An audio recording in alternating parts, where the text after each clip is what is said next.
Graphic Audio, A Movie in Your Mind, presents an audio guide to the Earthblood trilogy by acclaimed author James Axler.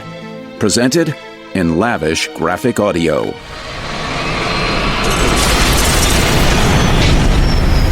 This full-cast production follows Captain James Hilton and the crew of the United States space vessel Aquila as they return from a deep space research mission to an Earth devoid of plant life and stripped of civil society.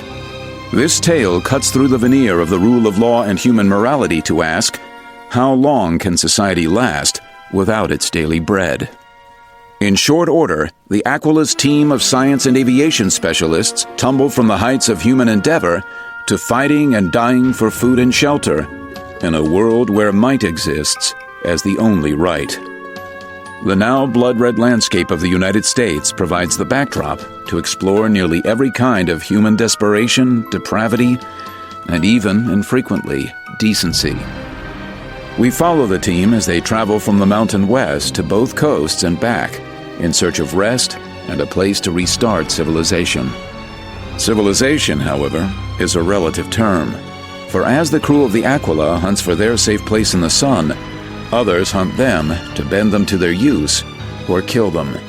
In the chaos and desolation, one word, one place pulls the team on: Calico.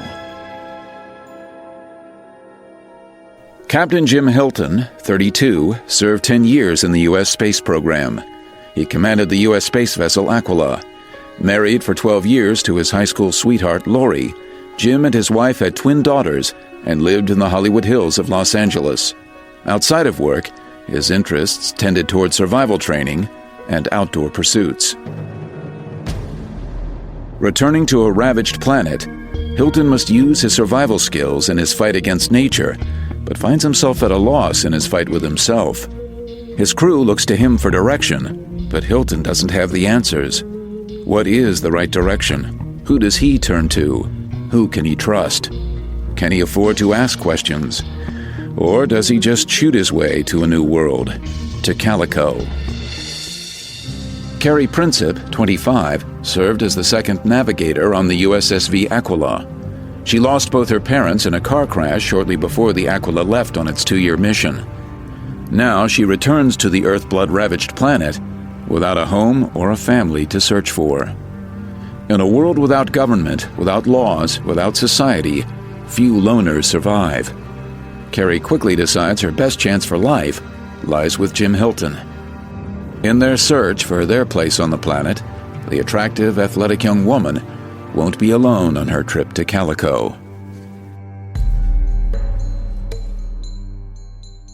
At 45 years old, Henderson McGill, or Mac, served as the astrophysics specialist on the USSV Aquila. In addition to exercising his brain with physics, he exercised his body with weights. A bear of a man, Mac fathered 7 children, 3 with his first wife and 4 with his second. Remarkably, everyone got along. His first wife lived in Boston, while Mac and his second wife made their home in Mystic, Connecticut. After the Aquila lands in Nevada, Mac undertakes a cross-country journey to Connecticut, hoping against every sign of destruction to find his family. Then what? If he finds them, he'll take another harrowing journey back to the west, to the town of Calico. 24-year-old Jefferson Thomas Lee personifies self-promotion and self-service. A reporter for the West American newspaper, he accompanied the USSV Aquila on its deep space mission. Sure, he was a crew member, but an arrogant one who never ceased to remind the rest of the crew that they owed him special consideration since his paper put up wads of cash to get him on board. In the new world of Earthblood, Jefferson's me-first approach keeps him alive, even at the expense of his team. He attracts the attention of a mysterious woman, Nancy Sims, whose addition to the team may or may not help their efforts to reach Calico. Nancy Sims, in her late 50s, strides the Earthblood landscape a woman in full. With neatly trimmed gray hair, wearing a khaki trouser suit, the pants legs tucked into combat boots, she immediately commands respect. Nancy claims to have been a school teacher, but her knowledge and expertise extend way beyond any middle school classroom. From her ability with guns, knives, and any manner of mayhem, to to her sailing and survival skills, she becomes the mysterious stranger and invaluable ally to the Aquila team, at least for now. Nancy Sim's relationship with Jeff Thomas raises eyebrows among the rest of the crew, but then they all live in a different world now, and Nancy is helping to keep them alive. Not one to suffer fools, she presents an alternative to Jim Hilton's leadership, but her motivation and objectives remain unclear. By the mid-21st century, botanists had developed methods to speed plant growth and increase crop yields in an effort to feed an overpopulated Earth. At the same time, biological warfare researchers worked to develop plant toxins for use in conflicts. Ultimately, the two collide. From grass to trees to algae and every kind of food crop, the earth blood toxin kills all, leaving a scarlet landscape to mark its passing. Within weeks, society strains and breaks, governments collapse, and once again, law succumbs to brute force. 5,000 years of human history collapse under the weight of each survivor scratching for their next meal. Earthblood 1. Earthblood. The opening book in the Earthblood saga introduces us to the crew of the Aquila. We experience the catastrophe of Earthblood through their eyes as they journey across a desolate and dangerous new world, searching for their families and ultimately the town of Calico, California, a town that holds a promise for the future. But what kind of future? Aquila, this is Alpha, Quebec, Uniform, Indian, Lima, Alpha. Aquila, USSV Aquila. Anyone out there hearing us, come in. Say again. Say again. This is Aquila, getting broken up message on 1725. Say again. Steve was fiddling with the controls, trying to strengthen the frail signal. What did he say? Can anyone catch what he said? Thought he said something like me and C, and then it sounded like green. But I'm not sure, Marcy. Hell, I'm not sure. Aquila, say again. Aquila's the Latin for eagle, ain't it? Read that some. 16. Again. Try it again and give us some station identification, please. Over. Said that John 3:16 was what it was all about. Over. Reference from the Bible, Captain. John's Gospel, 3rd chapter, 16th verse. Used to see banners being held up at sporting events until they stopped the religious crazies a few years back. That's what he means. Think he's a religious freak? Try him again, Steve. Read you better now. Give identification. Who are you? John 3:16. Over. What's the quote? You know, Carrie? Funny, I looked it up once and it stuck. Something about God so loving the world that he gave his only begotten Son. Who believes in him shall not perish, but shall have everlasting life. Tell the guy we understand his reference, Steve. Ask him where he is. We're currently over the western part of the United States.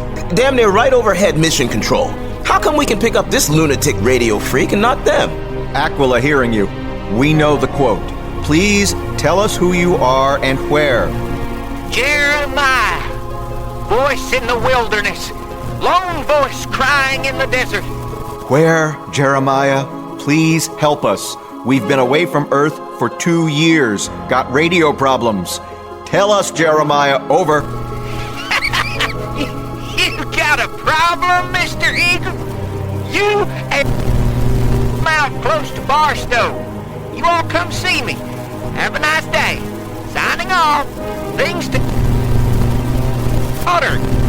Hit me. Coyotes. Jeremiah, don't break contact. Earthblood. Earthblood? I don't get it. What's it mean?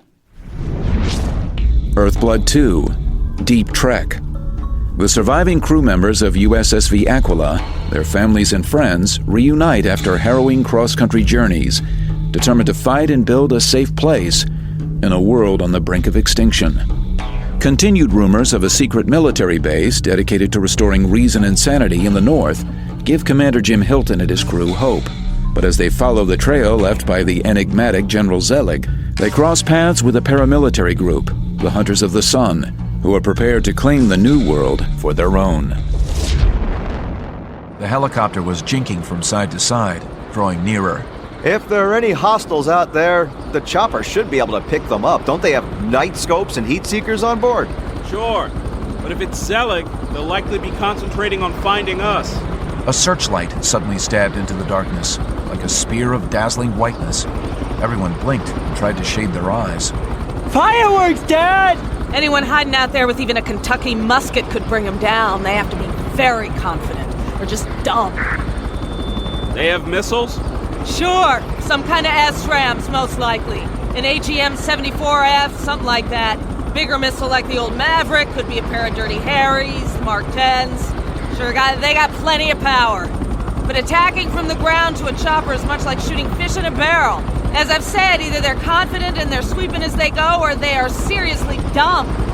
The Chinook came lower, close enough for all of them to feel the dusty downdraft from the twin blades. Ah! Sly covered his eyes, but Steve put his arm around the boy, reassuring him.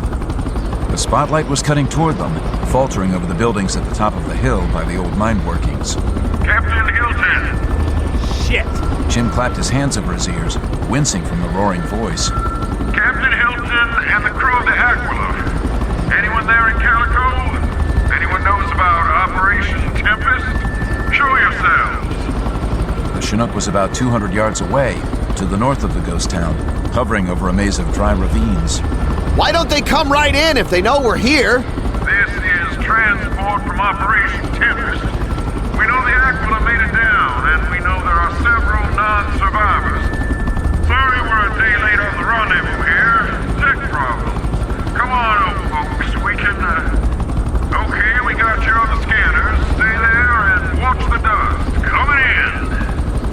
Now the blinding light located them, sucking them into a cone of brightness so powerful it almost felt like being trapped in a force field. Jim held his breath, feeling like a fly trapped in amber. For a few moments it seemed to Hilton that the shooting had nothing to do with them, or with the hovering Chinook. We'll take you north to the secret base. Codename is Aurora. Before we land, there'll be identification and a quick briefing. What the fuck is going on, Major? What are they shooting? Don't know, Kyle. Machine gun of some sort, I guess. Nancy? Probably they somehow managed to obtain a military saw. What's that? Squad automatic weapon. Replaced the good old M60 years ago. Lighter and faster. Listen to it go! M265. 800 rounds a minute. Put a hole in a steel helmet at a mile. The chopper started to climb, slipping sideways toward them as it tried to dodge the stream of bullets from out in the desert.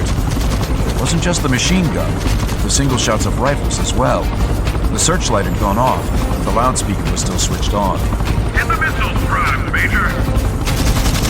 Jesus, they've hit us! Lead sliced through the camouflaged fuselage of the big helicopter. Perspex smashed. The turbo-powered engine was faltering, then racing out of gear. That's it! There was enough light now for them to see that the Chinook was doomed. One rotor jammed, and the other was flailing erratically with broken blades. The whole body of the chopper was starting to revolve, nose up. And someone managed to get a missile off in those last doomed seconds. The hidden group of ambushers had achieved their aim. Look out! Jeff threw himself flat in the street, followed by Sly Romero. But the rest of them could see the tumbling helicopter wasn't going to come down all that near to them. Hilton! Aurora! The There was a dazzling burst of light, blooming from near the tail of the Chinook. It was white-hot silver at its center, shading through gold to smoky crimson near its edges. The point of impact, as near as Jim Hilton could figure it, was around 600 yards from the edge of Calico, roughly northeast, in the general direction of the long-abandoned military installation of Fort Irwin. Earthblood 3, Aurora Quest. The final book in the Earthblood series guides us the last perilous way to Aurora, the promised land for the crew of the Aquila. As they near their long-sought destination, they brace for a final confrontation with the Hunters of the Sun, while the forces of Aurora race to their aid. Or will corruption from within their group destroy them all? The stillness outside was shattered. Flashes of golden fire burst in a dazzling display through the dusty windows, illuminating the shocked faces of the group. Jim spun on his heel and ran to the door. He opened it a crack and peered out. Coming up the main track toward him, he glimpsed a half-track personnel carrier. Some of the hydroponic greenhouses were already well ablaze, giving enough light for him to make out the arrow and sun insignia painted neatly on the front of the oncoming vehicle. He eased the door a little wider, and a chunk of wood splintered away a couple of feet above his head. Don't go! Don't go! Jim! Jim didn't waste time on any more talk. He slid through the partly open door like a gray rat up a drain pipe and ducked away to his left, running in a crouch. Bullets tore great furrows in the sand around his feet as he scampered toward the waiting vehicles, praying under his breath the attackers wouldn't be aware of the back trail. The personnel carrier had an LMG on its turret, and it opened up. A spotlight gleamed from the darkness, questing backward and forward like a hunting dog, trying to pick out the dodging man. Ahead of Jim Hilton, the light went out. He recognized Kyle Lynch's Mannlicher Model V rifle, one of the .357 rounds finding its target. Keep me covered! I'm coming in! Desperately, Jim plowed on, stumbling and falling, catching his knee on an agonizing crack on a jagged rock, half hidden in the dirt. Jim glanced once behind him, seeing that several of the hydroponic units were already burned, smashed, or both. The light of the fire showed a number of armed men darting from building to building, smoky blue flames blossoming where they stopped. Carrie appeared out of the blackness, holding her little .22. She grabbed Jim by the sleeve and pulled him roughly to his feet. You hit? No. Banged up my knee. The others? By the trucks. Come on, Captain, time to haul ass out of here. It was the best advice he'd heard in a while. Even if they'd rallied around Diego and the others, their own weapons were totally outclassed by the overwhelming firepower of the Hunters of the Sun. Simply, it would have been a futile sacrifice on their part. The big hut's blazing! Kyle was standing by the two trucks, the hunting rifle carried at the high port. His eyes were white in the darkness. Jim looked back once more. The dormitory building was well on fire. As he watched, the door flew open, and a slender figure appeared. At that distance, it wasn't possible to be sure, but before the man, who might have been Diego Chimayo, could shoot, he was hit by a burst of automatic fire that almost ripped him in half and sent him tottering down the steps, the gun falling from the bloodied limp fingers. Give me the rifle. Why? Just fucking do it, Kyle! Then get in the trucks. Heather and Sly safe? Both in your 4x, Jim. Fine, go get in. Kyle, wait for me a couple of minutes. Carrie, take the 4x and head off of the back trail, fast as you can. And safe as you can. No lights. 7 left, including one under the hammer. Got spare mags in my pockets if you need them? No! Want to slow them up. Discourage them, Kyle. Get in the truck! Suddenly, Jim Hilton was alone. Frozen in a vacuum, behind him he heard 2 engines idling. Ahead, the experimental plant unit was being destroyed in front of his eyes. A second spotlight was working, focusing on the tumbling remains of the hut that had been home for the group of young idealists. A tall figure appeared, silhouetted against the flames, and through something inside that erupted into dazzling, oily fire. Bastard! Hilton focused the sniper scope on the soldier, centered on his chest. Finger gently on the trigger, he squeezed. But seeing the killer go down and lie still wasn't satisfaction enough. Before he turned and ran to join Kyle in the second of the 4x, Jim emptied the magazine of the Mannlicher into the group of men by the armored personnel carrier. He didn't wait to see how successful he'd been. It didn't even up the score, but it stopped the murderous sons of bitches exulting in a bloody victory. That was something. Journey to a Dark Future with James Axler's Earthblood series, an all-too-possible story of man-made Armageddon. All available at www.graphicaudio.net.